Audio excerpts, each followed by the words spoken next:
Un premier tour de table, vos premières impressions sur ces premiers résultats, ces premières estimations, ces premières projections aussi. On l'a dit, Donald Trump est en tête pour l'instant. Gérard Vespierre, est-ce que ça veut dire qu'il a de quoi être confiant, l'ancien président américain, à l'heure où on se parle, l'heure matinale en France, assez tardive déjà aux États-Unis? Il faut mieux être en tête dès le départ qu'en deuxième position, ça c'était évident, mais la course va être longue, non, pas seulement sur cette nuit, mais aussi dans les jours qui viennent pour des décomptages qui vont prendre du temps. Donc il faut bien évidemment attendre les États que nous avons identifiés comme les swing states, les États qui basculent d'une élection à l'autre, effectivement, sont importants. Ils représentent 17% des grands électeurs.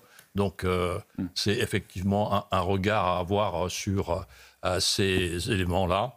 Mais bon, il y a beaucoup d'incertitudes parce qu'on a identifié beaucoup de secteurs clés. Alors on a dit les femmes vont avoir vraiment le vote dans les mains. On a dit non, ce va être les latinos. Et puis non, peut-être la population afro-américaine. Ah mais non, ce sont les jeunes. Donc voyez-vous, il y a beaucoup de paramètres, beaucoup de segments de votants qui peuvent être donc clés dans cette situation-là. Et peut-être peuvent-ils basculer tous dans une direction ou dans une autre. Donc il peut y avoir peut-être des écarts plus importants qu'on ne le croit, d'après ce qui a été dit dans les sondages depuis des semaines, très serré. Peut-être qu'à la fin, il y aura un écart un peu moins serré qu'attendu.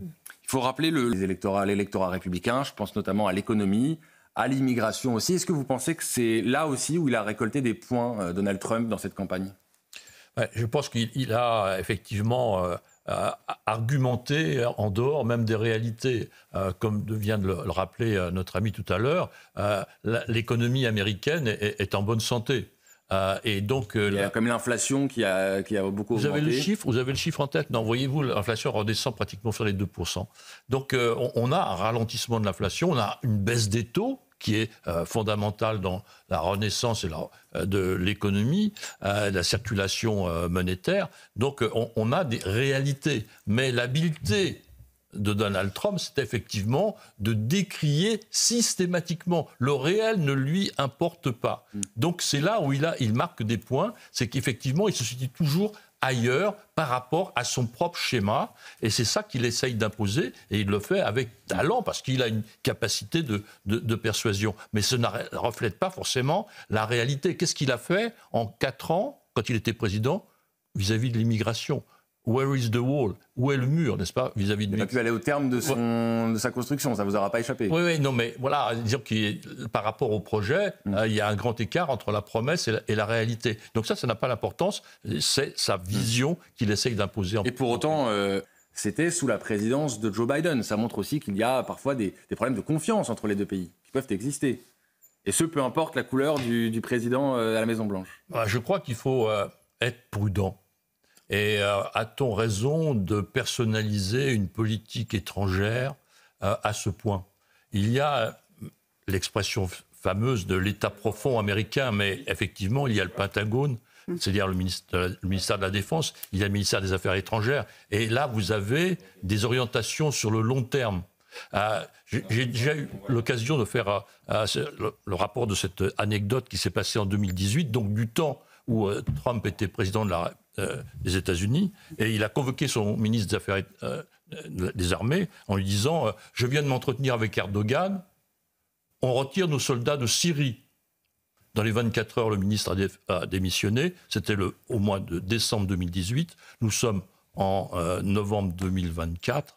Les soldats américains sont toujours en Syrie. Donc, voyez-vous, il y a ce que l'on dit et puis ce que l'État, le ministère de la Défense, les Affaires étrangères décide. L'intérêt américain à long terme. Quand on parle d'isolationnisme, est-ce que Donald Trump va fermer les 105 bases américaines réparties dans le monde? Certainement pas. Aucune. Est-ce qu'ils vont enlever leur réseau de satellites? Certainement pas. Puisque c'est ça qui permet la domination. Donc, voyez-vous, quand on parle d'isolationnisme, il y a les mots, mais aussi il y a la réalité du terrain, la réalité politique à long terme de ce pays. Intéressant aussi qu'elle note le passé de Kamala Harris, qui, rappelons-le, a été procureur dans l'État de Californie. On voit que ça lui revient. Alors, elle a remporté l'État de Californie sans problème. Malgré tout, on a vu que ça a été quelque chose qui a pu lui être reproché aussi. Tout à fait.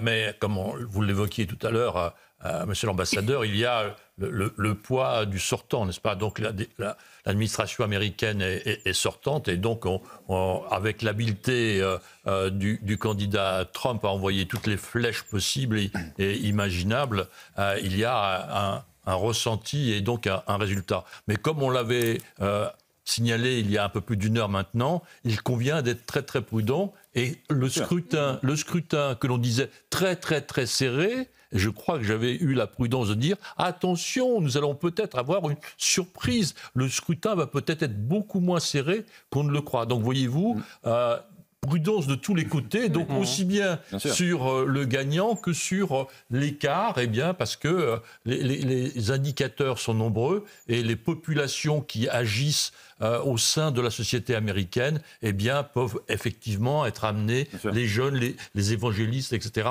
pencher dans une seule direction et donc avoir un résultat plus important. Vous appelez Espère.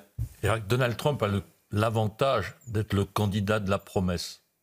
Parce qu'en 2016, n'est-ce pas, il s'était tourné vers les travailleurs du charbon en disant « Regardez dans quel état, n'est-ce pas, l'administration Obama vous a laissé. Avec moi, le charbon va repartir. » Bien sûr, 4 ans plus tard, les États-Unis produisaient encore moins de charbon que 4 ans avant.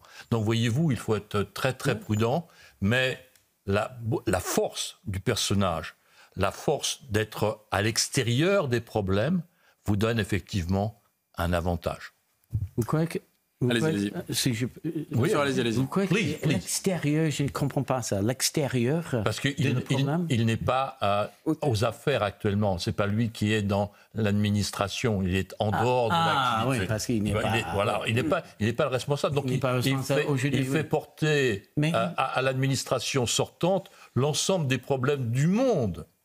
Et ne croyons pas qu'un Américain sur 335 millions, Donald Trump, un personnage sur 335 millions, va pouvoir résoudre tous les problèmes, n'est-ce pas? Donc voilà, il faut être très prudent. Il a fait une grande transition de la charbon à le gaz naturel.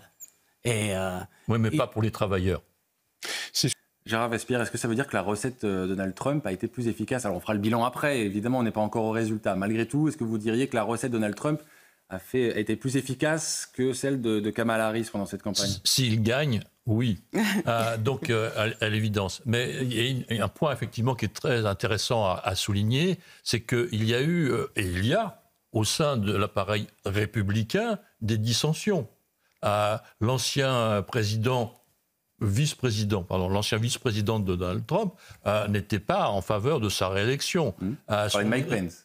Mike Pence. Bolton, son ancien responsable... Il y a la stratégie. Voilà, à les affaires de sécurité. Vous aviez un certain nombre donc d'anciens ministres des Affaires étrangères ou donc de la Défense qui étaient aussi... Mais c'était l'appareil. Oui. Et malgré cela, ça n'a pas... Et cette fissure, cette petite fissure dans l'appareil ne s'est pas répercutée au niveau de l'électorat républicain.